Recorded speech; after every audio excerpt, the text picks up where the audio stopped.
जय जोहार। मैं गरिमा आप मन के स्वागत करत हूँ खबर 36 मां। बात करबो जज्बा के।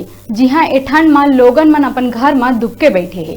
ऐसा में एक गरीब तबका के मजदूर तुलसीराम साहू हा अकेला एक कुड़कुड़ावत सर्दी के मौसम में अपन 2 पहिया साइकिल में जाते दिल्ली ले दिल्ली महानगर। स्थिति चाहे जैसना हो, लेकिन साथ में है मजबूत जज्बा। महिला मन ला मान सम्मान दिलाए बर रास्ता भर संदेश देहे के अपील करत जात है दिल्ली ले दिल्ली तक कि दिल्ली के लाल किला तक, ताकि महिला मन के सुरक्षा और सम्मान हो सके। का कहना है तुलसीराम के, आवा देखें।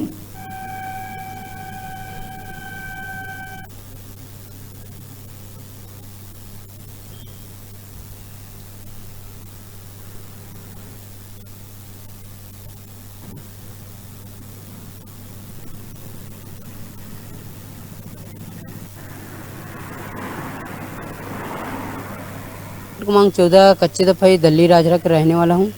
मेरा नाम है तुलसी साहू और मैं दिल्ली राजरा से दिल्ली हिंदुस्तान नारी सुरक्षा ये संदेश लेके जा रहा हूँ लाल किला तक।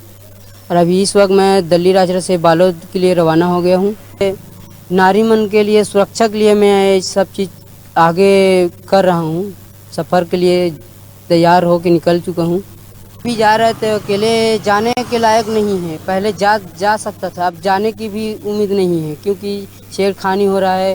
कहीं काम करके आ रहा है अकेले, टाइम भी टाइम तो उसमें कुछ भी कहीं हो जा रहा है। मतलब नारी के प्रति डर हो गया है ना। आज घर से बाहर निकल पा रहा है ना, कुछ मार्केट भी जा पा रहा है ना, कुछ हो रहा है।